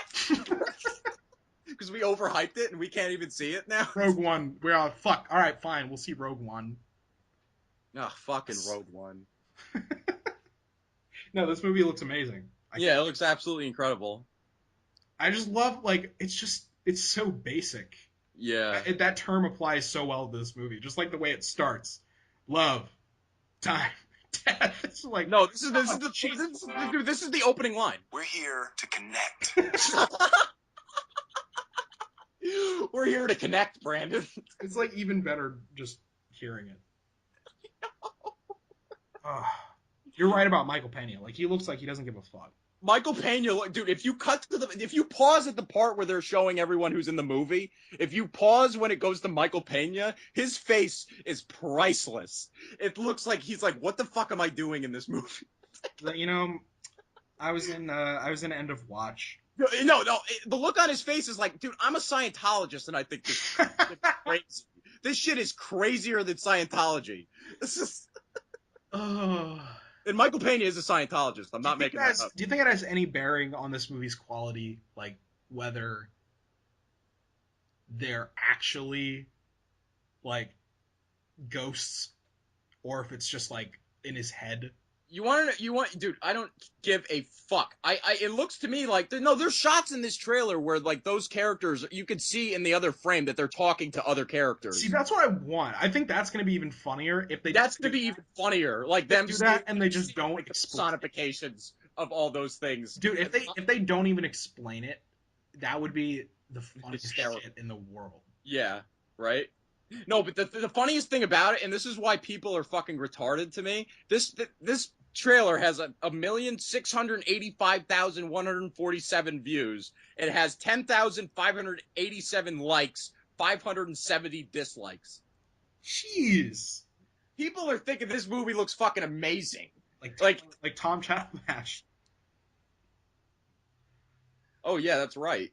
You think this looks I watched great. his reaction to it the other day for some reason, and he acted like really profoundly affected. Like, yeah, wow. This looks interesting. Fuck off. The I fact. thought you were YouTube's most reliable movie critic. Fucking. Hey, if you want real reviews, what the fuck? Ask you. It's horrible. It doesn't even stick. Yeah. Unknown underdogs. Anyway, The Founder stars Michael Keaton as Ray Kroc, the guy who hijacked the two McDonald brothers into owning McDonald's. Perfect casting. Michael Keaton looks fantastic in this movie. People are saying he could win the Oscar. I don't know. He might get snubbed again. But I definitely think this looks really good. Nick Offerman looks great. John Carroll Lynch, BJ Novak. It could be a really good movie. It's from the director of The Blind Side and Saving Mr. Banks, but I still have a lot of hope in this film, and I think it could be really good. It looks like a 7. Yeah. That's it. That's all I got. Okay. What about Assassin's Creed? I didn't see the trailer for this, and I don't. Trailer? No, I didn't see the trailer for Assassin's Creed. Okay, so they use I Am a God. Ew. For the Why would they do that? For the whole trailer. Jesus. And like you hear, they're showing shots of him fighting, and I'm pretty sure I can't be 100%, but you hear Kanye rapping in the background a little bit, and I'm pretty sure the part that they had the croissant line just playing under the trailer. I remember because there's a lot of hilarious lines in that song, so like hearing those kind of in the background for like this big movie, I thought was really funny for like this serious action movie. It doesn't look that bad. Like, some of the action looks really cool. It definitely looks like the best video game movie. And the fact that there's so much talent behind it, it gives me a little confidence in it. So I'm actually, like, decently excited for it. What about Passengers with Jennifer Lawrence and Chris Pratt, which the trailer comes out Thursday for that, or Wednesday? I remember hearing about this movie a long time ago, but I don't remember much. Yeah, like they're going to like this planet to live on, a bunch of people, but they wake up 65 years ahead of schedule. So they're gonna just have like their own little weird time. And I just can't wait to see Jennifer Oh, Lawrence. that's right. That's right. That's right. So Jennifer, is it just them? no, there's other people in the movie. I don't know. I need to see a trailer first, but it's gonna be. I would love to see the chemistry between Jennifer Lawrence and Chris Pratt. That sounds really great to me. Ugh. Jennifer Lawrence, I love Jennifer Lawrence. Chris Pratt. I love Chris Pratt. You're still not sold on Chris Pratt being a movie star. No, I'm not, and not because I don't think he's capable. It's because And the you saw movies that Guardians of the Galaxy, and you don't like Guardians of the Galaxy. fucking hate Guardians of the Galaxy, and it's not because Chris. I think Chris Pratt is incapable of being great as a movie star the way he is on TV. It's that I feel like the projects he's chosen have neutered him and like his whole appeal, and they just turned him into, especially like when he decided to become like Mr. Sexy Man. Now all the I roles think he's taking. he's honestly the perfect PG-13 movie star right now. Honestly, because like he has enough charisma, he has charm, he's fucking funny, and he's cool. He kicks ass. I thought he was definitely the best part of Jurassic World, which was otherwise a really generic and utterly like He was so waste fucking time. one note in that movie. He was the only note that worked for me in that movie. He was Still the only one. thing that worked. I guess I didn't think so. I mean, he bored me every second he was on screen in that, and it's like, especially since I just watch him and I know how funny he is as like Andy. But I'm just like, ugh, this is. I think he's great, but whatever. What do you think about the new Illumination movie coming out, Sing? Don't give a shit. Even though this looks like 10 years too late, I still think this could make for a really charming animated movie, and I think the voice cast is outstanding, and I've liked the trailers too. I thought the trailers are really good. We're making so much high concept shit now. Like this is the type of thing that would have been so perfect to come out in like 2006. That's what I mean. Yeah, when American Idol was still They relevant. just weren't making movies like this at that point. Like they could have made this movie then, and it would have been the biggest movie ever. No, And it's probably still going to be the biggest movie ever because these movies make a killing every fucking time. yeah, the Illuminate. Well, animated movies in general still do good. Like that fucking movie about Robinson Crusoe that's out right now, The Wildlife. There was like a bunch of people in that today. It bombs though. It's been. I know, but like every animated movie that comes, there's still like a good amount of people that show up to them, even if they bomb. I don't get it. Weird. There's a very low. Uh, you don't have to make them great at all. No, You just have to make them like colorful. passably enjoyable for an adult to watch with their kids, and that will be the thing that makes it go from being huge to like massive. Yeah. Patriots Day is the second Peter Berg film coming out this year behind after Deepwater Horizon, which also looks really good. But I think Patriots Day, even though we haven't received the trailer for it yet, it's about the Boston bombings on the marathon. It's the first of 3 Boston Marathon bombing movies. What's the third one? I know the second one's with Jake Gyllenhaal, but what's the third one? I don't remember. The third one, there was another one that got announced like 3 months ago, and I don't remember what it's called. I don't remember anything about it, but I know that there's gonna be 3. The third one, it's like not as notable. Like there's not a lot of big people in it. I know this sounds I can't wait for Catherine Bigelow's movie about the Detroit riots. But anyway, Patriots Day, it stars Mark Wahlberg, J.K. Simmons, John Goodman, Michelle Monaghan. Great cast. I like Peter Berg as a director as of late, because even though he did one of the worst movies in 2012, Battleship, he directed one of the best war movies, if not the best war movie of the 2010s, to me, Lone Survivor. And Ugh. I know you don't like that. I think it's a great movie. It's full of great performances and great tension and action as well, and editing. And Patriots Day, I think, and also in the cast for Patriots Day that I want to mention really quick, the younger brother in the Naked Brothers band, Nat Wolff's younger brother, he's playing the terrorist in this movie. Joker? Yeah, he's playing the guy who was on the Rolling Stone cover. Joker, yeah. Yeah, and they kind of look similar too, so it's weird. The next movie is 20th Century Woman. Still no trailer for that. It's directed by Mike Mills, who did Beginners, which is a really good movie, and it stars Annette Bening, Elle Fanning, two people we already talked about, and Greta Gerwig with red hair, fuck you, and fucking Billy Crudup, and I don't know. Yeah, I know nothing. It could either go one of two ways. It could either be a really good movie, good period piece for what it is. It's set in the 70s, or it could just be a preachy, pretentious, fucking like indie art house movie that a certain group of people would love. Yeah, the only thing I know about this movie is the conversation I had with you in Facebook about her hair. So, Yeah, that's it. Who which gives a I'm shit? fine with. Fuck you. A Monster Calls. That looks really lame, even though the visuals look cool, I guess. Liam Neeson, I heard, was the best thing about it. Chris gave it like a 5.5. I'm not seeing it, so whatever. Uh, on December 28th, I want to mention really quick Patterson, which also doesn't have a trailer.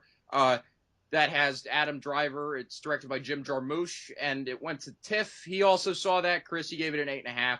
I don't have really an opinion on it yet because there's no trailer, and I don't really know much about it. What do you think about Gold? Gold on Christmas. Gold comes out, directed by Stephen Gaghan, the guy who won an Oscar for writing Syriana, which is an okay movie. He also directed that, and I think Gold looks like one of the most surprising movies of the year because I wasn't expecting to even want to see this movie, and then I watched the trailer and I was like, "Fuck, Matthew McConaughey looks outstanding in this." And directing wise, it has like a real like visceral heft Yeah. to it. Like It looks like, and it does. It looks like another movie that people are gonna say is like a Martin Scorsese like fucking ripoff. You know, yeah, but it won't be at all. but it won't be at all like it's gonna have. I definitely think it's gonna have Martin Scorsese elements to it, like War Dogs did, but I don't think it's gonna be a ripoff at all. Not even to the extent that like War Dogs is. Yeah. By the way, War Dogs is fucking great. All right, Jonah deserves another Oscar nomination for that. But Gold, even though I'm one of the people that says that Matthew McConaughey really didn't deserve a nomination for Dallas Buyers Club, even though he was great in it. I wouldn't have given him a nomination. I think he looks way better in this. He looks like he's playing like a much more complicated character, and I just think it looks great. I just don't. The only thing in this trailer that pissed me off is Bryce Dallas Howard. Fuck you, even though she has a nice ass. I don't know. Yeah, at the wrong period of time for you. So for everyone listening to this, Dustin only wanted to fuck Bryce. I mean, he wants to fuck her now too, I guess. Dude, she always has a nice ass. He mainly wanted to. No, I didn't. You guys just showed me one picture of her being fat, and she has a nice ass. Sorry. She wasn't that fat. It was just afterbirth fat. She fucking lost it. Dude, that shit was bad. It was bad. Who gives a shit? She's not that now. Matthew McConaughey's fucking her. I can't let you live that down, though, is the thing. I'm not living shit down, bro. All right. Why him? It's directed by John Hamburg, guy who did I Love You, Man, and I think he did Meet the Parents or Along Came Polly or something. He wrote all of them. He wrote all the fucking Fockers movies, and Why Him looks. Honestly, it doesn't look like a good movie. I love the actress that's in that. Zoe Deutch, she's one of my new celebrity crushes. She's a good actress. She's fucking gorgeous. And the only thing I think that looks great in this movie is James Franco. He's the only thing that made me laugh at the trail. And I honestly think, I know you've been shitting on Bryan Cranston's movie career a little bit, but I really think he looks bad in this. I really do. I think he looks completely miscast, out of place, and over serious. The thing, I don't laugh a lot in this trailer. Like, I've seen it a bunch of times now in theaters. I only laugh at the James Franco part.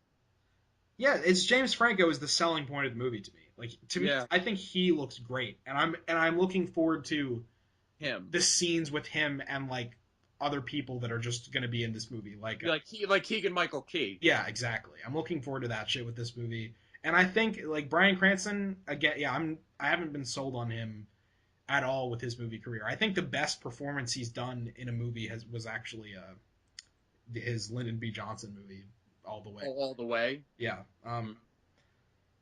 So I don't think he looks good here either. Really, he looks like he's really fucking over the top.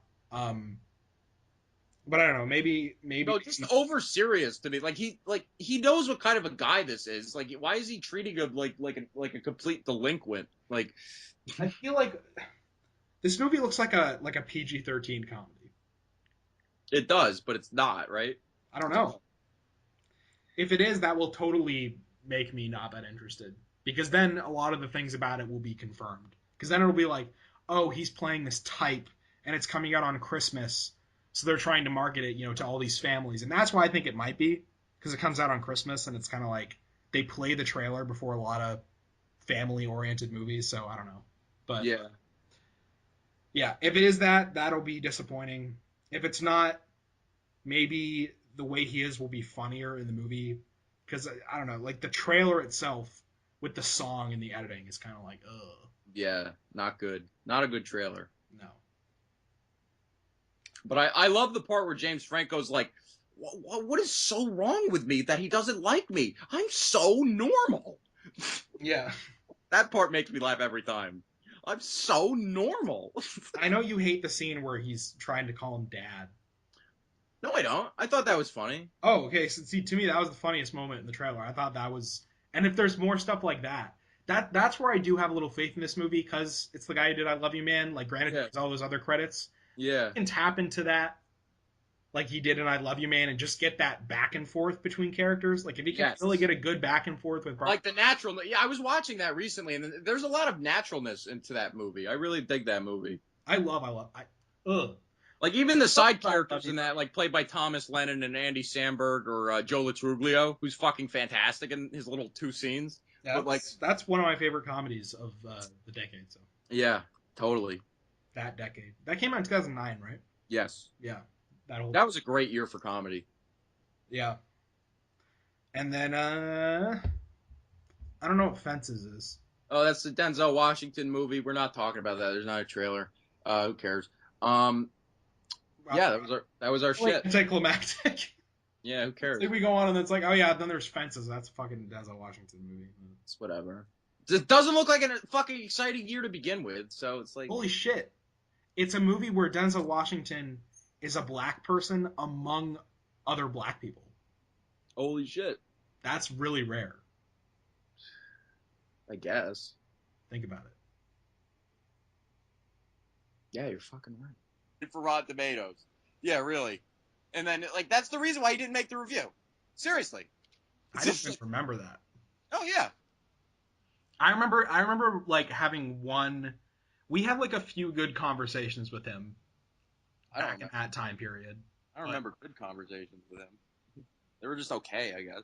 The only one I remember being good for myself, you weren't even there, I don't think. Or maybe you were for the beginning and then you left. Talking to him about horror movies. Yeah. For like 2 hours, and it was really fun. Yeah. I was like, oh, Chris, blah, blah. And now he's just a murderer. So... Yeah, he murdered his wife, people. Anyway, we're here to do the fucking fall movie preview. Yay. We're going to start with October. Brandy. What do we have? You know what we're going to be right now? What? The Octobergs. Yay! The Octobergs. All right. Starting, we're using Movie Insider, so if you want to follow along with this, go to Movie Insider. Do you have this pulled up? No, I do not, but I'm going to, sir. All right. So I'll start this off by talking about Ice Guardians. Just kidding. What the fuck is Ice Guardians? Yeah, what? The first 2 movies for October are Ice Guardians and Growing Up Smith. Ew. We're not talking about those. Anyway, we're not talking about Growing Up Smith, because that's just a horrible No. October 7th, we have The Girl on a Train, which has Emily. Yeah, that looks great. It's directed by Tate Taylor, who did The Help and Get On Up. That's so weird. Yeah, I know, right? Go right to a weird thriller like that, in the vein of Gone Girl. Out of that movie and be like, this was just like a mixture of the Gone Girl and The Help. Yeah, this stars Emily Blunt, Luke Evans, Justin Theroux, Haley Bennett, and Edgar Ramirez, who likes showing up in every movie now. And Girl on a Train, it's about Haley Bennett, and she was murdered. And Emily Blunt saw it, or she might have done it. I saw the girl from the train. Yeah, and Allison Janney's like the typical fucking Allison Janney role. She's going to play a cop, and she's like, oh, I think you did it. But and halfway through the movie, she's going to be like, no, you didn't do it. Oh, wait, I made a mistake. Yeah, I made a mistake. I'm sorry about that. I'm Allison Janney. Yeah. Fuck you, Allison Janney. Fuck your mom, all right? Anyway, middle school, the worst years of my life. Wait a minute. What the fuck? Hey... Let's talk about The Girl on the Train for a second. Does it look... I know, because fucking Allison Janney's making me mad. I think that I'm really excited for that movie. So am I, but like, fuck Allison Janney. Like, all right. I mean, honestly, You know what's weird about that movie though is that I've seen the trailer so many fucking times. In the night, I hear it. Yeah, but like Story every time. every time I see that trailer come on, I'm like weirdly like thrilled by it. I'm like, ooh. And I never give a fuck about any trailers, but for some reason that one when it comes on, maybe it's just me loving Kanye or something. I think it would be a good idea if we watched his reviews just to warm up to like shit on movies. Because it's a good warm up. Why don't we just start it with that? Yeah. Let's actually just put that in. Yeah. I'll just introduce it. I'll be like, so we're here to talk about this Chris Stuckman review. Like, just I'll say that, even though it's like the title of the video. Which one should we watch? The Fan Four Stick one? Is there like a recent one that's great, or like should we just do What? What do you mean great? like good to make fun of? I don't know. Yeah, is there a recent Chris Stuckman review that's just really fantastic that we can watch? I don't know. There's never been a good review. Dude, Oh yeah, his When the Bow Breaks review. He doesn't even review the movie. he saw that? Yeah, well I guess. Whoa! Holy shit! He saw When the Bow Breaks, but like he doesn't really review the movie. Is he I just want to like? show you. Is he just like now? Listen. No, he just it's just like a mini Screen Gems rant. Oh no! I wish it was him like explaining that he doesn't hate black people. Oh, that would be great, but like no, it's not that. But he does hate black people. But Yeah, that's just a fact. yeah, that's like, come on. It took him like 3 years to review a movie with black people in it. All right. When the Bow Breaks stars Morris Chestnut and Regina Hall as a couple who are trying to conceive a baby but are unable to because of medical reasons. So they look for a surrogate mother. Enter Anna Walsh, a very nice, sweet young girl who says all the things this couple wants to hear, and they agree to conceive a child with this woman as their surrogate. And of course, as you might expect, if you've ever seen any film like this, she becomes a psychopath, and now we have a romantic thriller. When it comes to movies like this, I like to look at the facts. I tend to be a very naive person when it comes to filmmakers and writers and actors and actresses. Why does he say that? Deep love for film that I tend to just think everyone is the same. Like everyone who makes movies just loves the art of filmmaking. Everyone who takes a role just loves the art of acting. Everyone who writes a screenplay just they have such a passion for writing. Yeah, everyone who fucking sucks cock in the back in the trailer. Yeah, they love it. They love making movies. His Yeah, I got it. big. These movies are made for us. That's not always true. Some movies really are just made for the sole purpose of making money.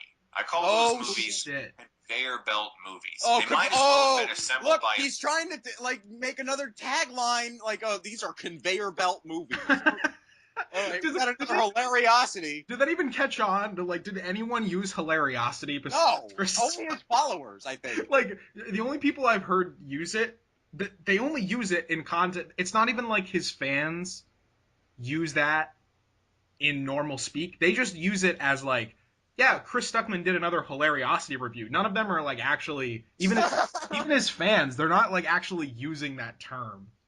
Dude, I don't know why he did a hilariosity review. How could you be so holly? The way they edit it. Like, all right, middle school, the worst years of my life. Ah, fuck that movie. It's not even true for me. It's why? It weren't the worst years of my life. Oh, you're taking it literally. Yeah. Oh no, elementary school. Elementary school were the worst years of my life. Yeah, for sure. Middle school, that fucking Charlie Bartlett ass poster. What is that? I haven't seen a trailer for that or anything. I don't. Oh, you want to watch a trailer for that right now? Oh.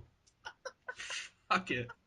No, it's about this kid and like the fucking he's like an artist and he has this book and the principal played by Andy Daly, a very funny comedian. He takes the book and he's like, school isn't for creativity, and that's immediately where I zoned out and fucked this movie. Anyway, we're going to the rapist movie, Birth of a Nation. Yeah, rapist Nate Parker, world-renowned rapist Nate Parker is directing this Sundance hit, and everyone thought this was going to win Best Picture, and then he raped somebody a year, like, mad long ago, and everyone's going to be like, I don't want to vote for him now.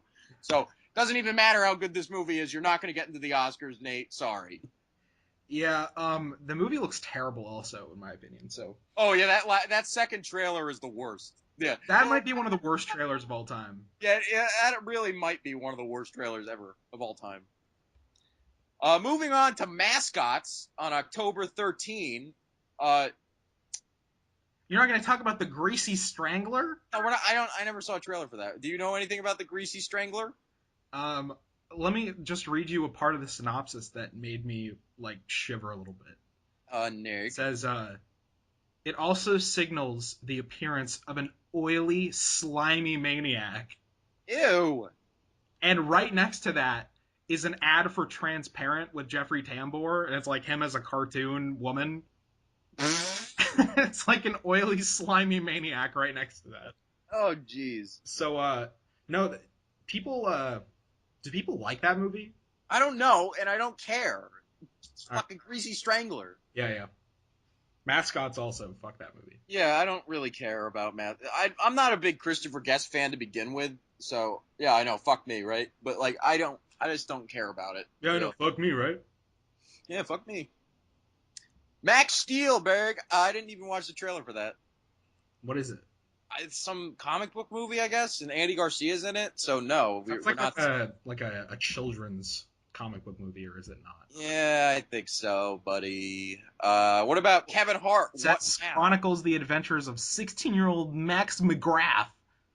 Ew. Okay, No. that's it. That's all I need of that tonight. Yeah, right. You for Dragon Ball Evolution, because it seems like he's actually furious in that movie. It's not like he's actually laughing at it. It's like No, he's so angry. That's why he reviewed it 9 times. Yeah, he reviewed it like 87 times. So it's like Yeah. He reviewed it 109 times. All right, anyway. And they're currently being processed out of the conveyor belt for the audiences to eat up and for the studio to make some money back. And When the Bout Breaks is absolutely one of those movies. This movie is designed to make money, and that's it. It has attractive lead actors, a PG-13 rating, a plot. I wonder if he actually thinks ever since Fatal Attraction and done 10,000 other different ways, and it can be made for an extremely low budget that they can probably make back in its opening weekend alone. I like Morris Chestnut. I had the privilege of meeting the gentleman a few years ago. I got to interview him for his show Legends on TNT. Fuck you! I don't care if you got a fucking interview with What does that have to do with this? Yeah, nothing. It's he's in the movie, so I'm gonna tell the time that I met him. Okay. You know what the thing is? He was charming. He was funny. He was likable. He was a nice guy. He's capable of much better roles than this, and I really want to see him in a better film. Hey. Yeah. So here's the thing: Chris Stuckman could have been, like, if he wanted to. They tried to get him to like move to Los Angeles and shit, to like be a part of that whole thing with like all of the schmoes and all those other people. They were like really trying to get him to go out there, but he's just like too much of like a weird person. Like he's too much of a weird personality. Like they can handle seeing him in the schmoes videos from time to time, but like if he was just a part of that, he would fit in any fucking way. Dude, he's too calm. He's too calm and just like too like alien. He's like a fucking weird alien guy. And whenever he curses, I still can't buy it at all. Do you think that's okay? Because I've thought about this. Is it like, am I still thinking that just because I remember so much about him before? But I feel like no. Like I feel like even if you'd never seen a Chris Stuckman video and you just watched one of his videos and heard him swear, you'd be like, Yeah, right. Yeah. No, but like, and whenever we Skyped with him, it's like it's not like he ever cursed ever. Really? Like, no. All I remember to the extent of him cursing wasn't cursing at all. It was just him getting a little bit like risque. He was talking about, like, remember when he was talking about going to the club? Yeah, he went to the club with the Air Buddies. Yeah. Yeah. What a long way he's fallen. Yeah. Right.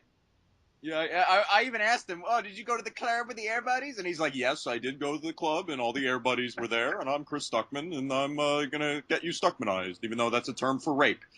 Here's some more facts for you. Screen Gems is the company that's making this film. They also made the movie Obsessed with Beyonce and Idris Elba, another romantic-themed thriller about some... No, I love making fun of it. It's not a good movie at all. Obsession that eventually ends in some form of violence. They also made No Good Deed with Idris Elba again. That movie was hilarious. Did you see No Good Deed? No, but that looked horrible. No Good Deed was hysterical. That was one of my favorite movie experiences of that year. Was seeing. Oh, that's great. Yeah. Maybe it's something with Idris Elba and So maybe Screen Gems. Yeah, yeah. Oh, he's so terrible and obsessed. It's kind of hysterical how bad he is in that movie.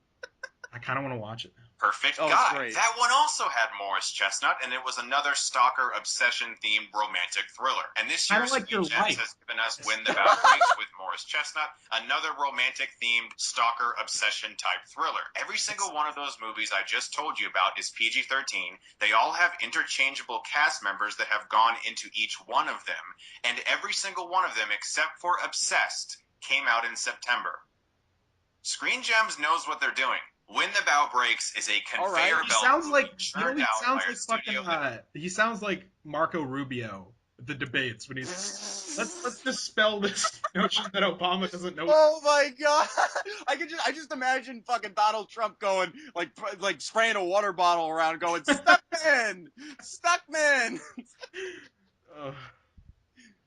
may as well be a machine assembling all of the products in the perfect place to Conveyor hopefully belt keep it film. box It's a to box. conveyor. It's a conveyor belt film. That's it. Morris Chestnut and Regina Hall are both actors far more talented in this material, and I would love to see them. How can take material be roles better talented? than this? It's Yeah. so blatant in its ripoff of Fatal Attraction that the actress who eventually goes crazy, her way of going crazy is changing her hairstyle. That's her big character arc. All right. I mean, that's what happens in these crazy That's movies. for me. Someone looks all nice and wonderful and great, and you love them, and then all of a sudden they just get really big, poofy, curly hair, and I guess they're nuts now.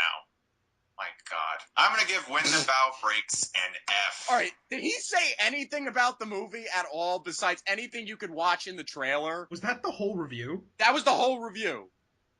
He didn't. Wait, what? Yeah. He just described the Screen Gems and he was like, and this one too. Yep.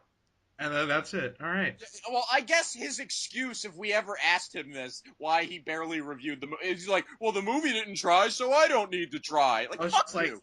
I was just really underwhelming and pointless, which is that should be what getting Stuckmanized is. Oh, and we It's should like, remind and you're like, this is. remind everyone, Brandon, that we Skyped with fucking Chris Stuckman years ago, like in 2012, and like we asked him if he saw Safety Not Guaranteed, a movie at that time that was getting great reviews, and it was a nice, like, beloved indie movie from that year. He gave it like a C plus, and he didn't want to review it because he didn't want to be bothered by everyone's questions about it. Like, why didn't you like it as much as everyone else did? Like, Because it was a time when he deviated from Rotten Tomatoes. yeah, there was a time when he deviated